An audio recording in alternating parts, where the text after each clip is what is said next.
오늘 사건, 사고 소식 저희가 여러 가지 준비했는데 첫 번째 사건, 사고 소식 준비하기 전에 일단 새로 오신 분들 소개해드리겠습니다. 박지훈 변호사 그리고 이동영 동아일보 정책사회부차장 오셨습니다. 어서 오세요. 네, 안녕하세요. 안녕하세요. 자, 첫 번째 사건, 사고 소식 이겁니다. 이 화면 어디서 많이 본 것 같지 않으십니까? 작년에 굉장히 언론 떠들썩했던 사건인데요. 40억 로또 당첨금 사건입니다. 아들과 어머니의 분쟁이 있었죠. 작년에 있었던 일인데요. 60대 아들이 40억 상당의 로또에 당첨됩니다. 어이고, 40억 세금 떼면 27억이라고 합니다. 노모를 봉양을 두고 여자 형제들과 갈등이 있었는데 아들이 형제들 몰래 이사를 했다. 그래서 화가 난 딸과 사위가 강제로 이 아들 집에 진입을 시도를 했다. 그리고 노모는 양산시청 앞에서 1인 시위를 했다. 이게 지금 1인 시위한 내용입니다. 페륜아들 누구누구를 사회에 고발합니다. 로또 1등 40억, 엄마를 버리고 간 페륜아들. 손자, 손녀 키워줬어도 79세인 엄마를 본 페륜아들. 아들 집 찾아간 엄마를 주거침입죄로 고발한 아들, 늙은이를 도와주세요. 이게 작년에 처음 보도됐을 때, 아유, 어떻게 아들이 그냥 어머니 좀 보살피지 말이야. 그 40억이나 탔으면서 어머니를 버려? 라는 얘기가 있었는데, 1년 후에 상황이 좀 바뀌었습니다. 금요일 날 1심 판결이 났는데, 그 내용 잠시 보실까요? 화면 좀 바꿔주세요. 자, 40억 로또 당첨금 나눠달라고 가족들 간의 싸움을 아주 심하게 했었죠. 그리고 법정까지 갔는데 아들이 그때는 페륜아라는 얘기까지 들었는데요. 추후에는 그래 어머니 내가 모시겠다. 또 거처도 마련했다. 라면서 어머니에게 또 어머니와 함께 살기 위해서 다시 형제들의 집을 찾아갑니다. 그런데요. 여기서 물러나지 않은 형제들 당첨금 나눠달라. 아니면 어머니 못 데려가 해서 소위 정말 너무 남들이 보기에 너무 험할 정도로 이렇게 욕설이 오가는 그런 광경이 연출됐다고 해요. 그러니까 페륜아가 아니라 결국은 어머니는 내가 모시겠다로 어떻게 보면 좀 인간성 회복했다고 볼 수도 있을까요? 글쎄요. 그때 막 그런 얘기 많이 했습니다. 뭐 폐륜이 아니었나. 결국은 거액의 보험금 때문에 가족 간에 불화가 생겼고 서로 폐륜이라 주장한 상황이 당첨금이요. 로또 당첨금. 네. 그렇죠. 당첨금이 생기다 보니까 이제 문제는 결국 그 당시에도 그런 얘기를 많이 했습니다. 과연 이 로또라든지 이 당첨이 됐을 때 줘야 될 의무가 있느냐 없느냐 이 부분이 가장 문제였는데 아니 사실 근데 본인이 그 당첨된 거잖아요. 번호를 적어서. 그렇죠. 그런데 여동생 물론 이제 피부치긴 하지만 여동생들이나 매제가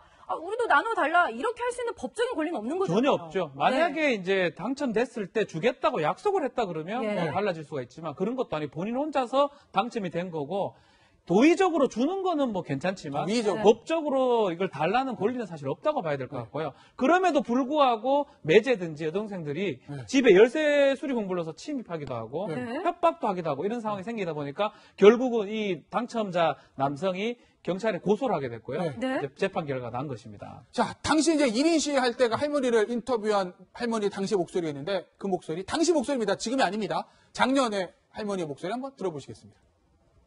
넌또해 죽겠어. 나 아들한테 할 말도 없고요. 그냥 잘 살아 그랬어. 부모는 자식 효도할 때까지 안 기다려줘요. 먼저 돌아가신다고. 그 바람을 잡으셔. 동생이고 이제 황모 할머니의 딸이 얘기를 하고 있죠. 당첨자인 이제 오빠이자 또 황모 할머니의 아들에게. 자, 그 가족들이 약간의 근거는 이렇게 제시를 하고 있는 거죠.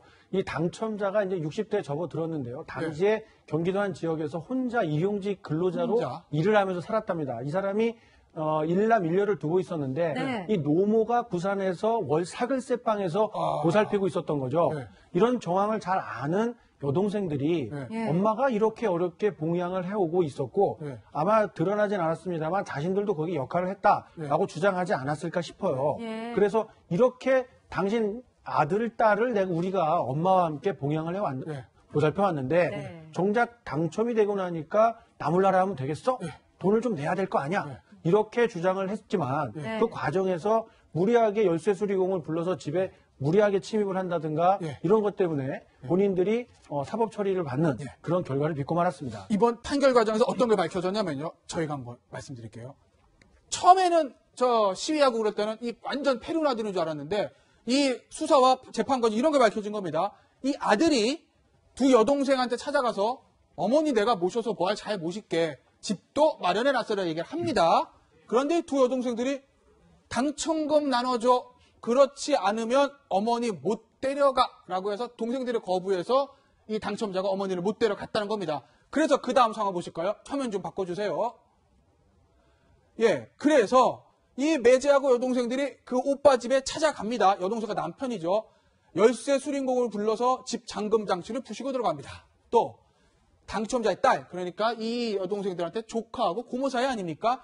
그 개인사를 공개하겠다면서 막 문자 메시지와 카카오톡 협박을 합니다. 너 앞으로 뭐 결혼할 때 내가 다 옛날에 있었던 일 공개할 거야. 이렇게 협박을 한다는 겁니다. 그래서 법원에서 이렇게 판결 내렸어요. 두 여동생에 대해서는 징역 1년에 집행유예 3년. 매제, 여동생 중에 한 명의 남편입니다. 사건을 주도했다. 반성의 기미가 없다. 거짓말한다. 그래서 징역 8개월, 법정 구속까지 했습니다. 근데 이게 사건이 이제 로또와 관련한 이제 판결은 아니고 사실 이제 이 매제와 여동생들이 불법적으로 침입한 데에 대한 이제 그 결론이거든요.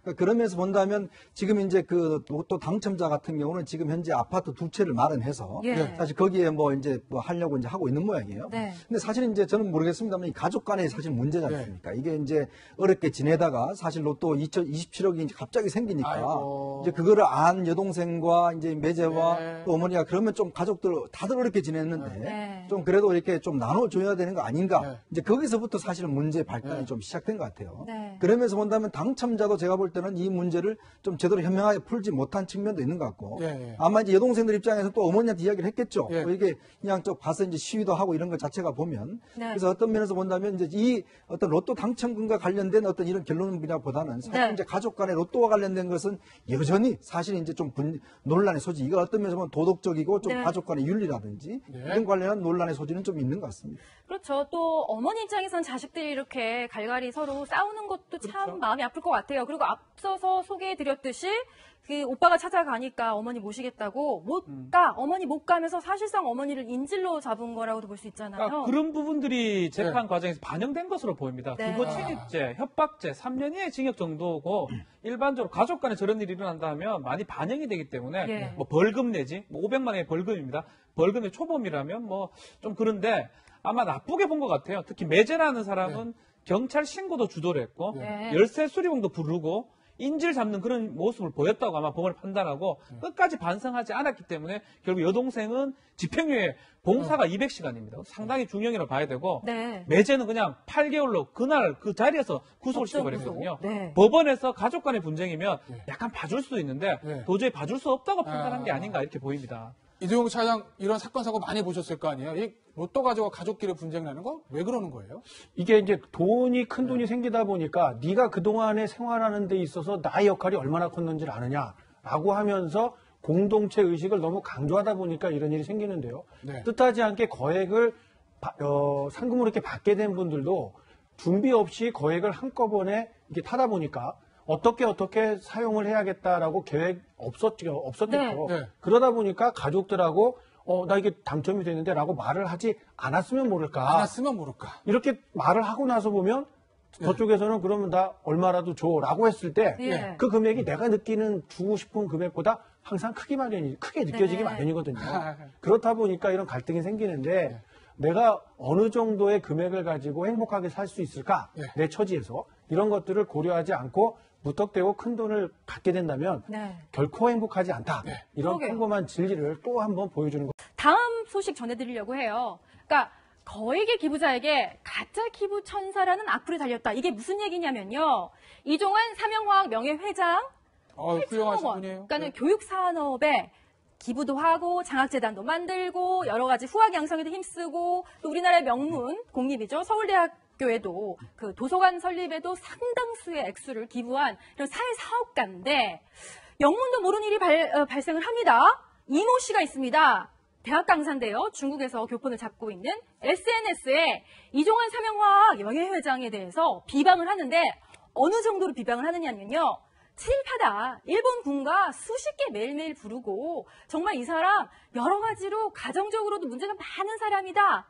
이런 얘기를 막 한단 말이에요. SNS에서 영문도 몰랐다고 하고요. 본인하고는 전혀 모르는 사람이라고 하니까 정말 너무 억울했을 것 같아요. 그렇죠. 그래서 뭐 고소를 아마 한 걸로 보이고, 이런 회장들은 고소를 어느 정도 공인이기 때문에 고소를 안 하는데 아마 참기 어려운 걸로 보입니다. 또 SNS는 본인 계정이 아니고요. 차명 계정을 이용해가지고 이 글을 올린 걸로 지금 보이고. 차명 계정이요? 네. 중국인 차명 계정 올린 거 보이고, 내용 자체가 되게 황당합니다. 뭐 강간범 처벌하라. 네. 중국 노래를, 일본 노래를 일본 집에서 막 군가를? 부른다, 군가를 부른다. 네. 일본 공금 횡령해서 그걸로 잘 산다. 예, 그런 내용 자체가 사실은 뭐 말이 좀 안 되기 때문에 도저히 이거는 참을 수 없다고 생각이 들어서 이종환 회장 측에서 뭐 고소를 하고 지금 재판 결과 난 것이 아닌가 보입니다. 자, 근데 박지훈 변호사, 이게 저희가 이렇게 빨간 게 도장으로 꽝 찍었습니다. 국민 참여 재판 5년. 이게요, 검찰은 3년을 구형했다고 합니다. 3년. 그런데 국민 참여 재판, 즉 배심원들이죠. 배심원들이 보니까 야, 이건 너무 심한 거 아니야? 그래서 오히려 검찰 구형량보다 높게 징역 5년로 판결을 하고 법원에서 그걸 그대로 받아들였는데, 이거 명예훼손의 징역 5년이면은 거의 네. 신고형이죠. 법정형은 7년 이하의 징역 또는 5천만 원의 벌금인데 7년이라 하더라도 대부분 많이 해도 3년이고 아니면 집행유예로 많이 이제 나가는데, 이 사람 같은 경우는 이전에 집행에 전과돼 있었을 뿐만 아니라 재질을 상당히 불량하게 본 걸로 보입니다. 검찰 구형이 3년인데요. 배심원 중에 7명 중에 5명이 3년은 적다. 5년에서 7년 해야 된다고 판단했고, 3년은 적다. 법원도 이제 배심원단의 어떤 결정을 받아들여가지고 징역 5년을 선고한 아주 뭐 특이한 사례가 아니라 이렇게 보입니다. 네. 근데 저희가 되게 궁금한 게 하나 있습니다. 사실 이모 씨가요, 도대체 왜 이렇게 사회사업을 하는 사람에게, 이동영 차장, 왜 이런 앙심을 품었을까 굉장히 궁금해요. 일단 이 사건에만 놓고 보면은 뭐 종 씨라고 이렇게 알려져 있어요. 그래서 종 씨라고. 좀 유명하고 돈을 많이 번 분이니까 좀 찾아가서 좀 만납시다. 그리고 이분이 유명인들과 사진을 찍는 일이 많았다고 합니다. 그런 걸 본인의 SNS에 많이 올렸었는데 이종원 회장을 찾아가서 노크를 했는데 뭐 이유 없이 찾아오니까 만나주지를 않았던 거죠. 네, 그렇겠죠. 아마 거기에 앙심을 품고 이런 범죄가 시작이 되지 않았나 이런 좀 분석이 나오고 있고요.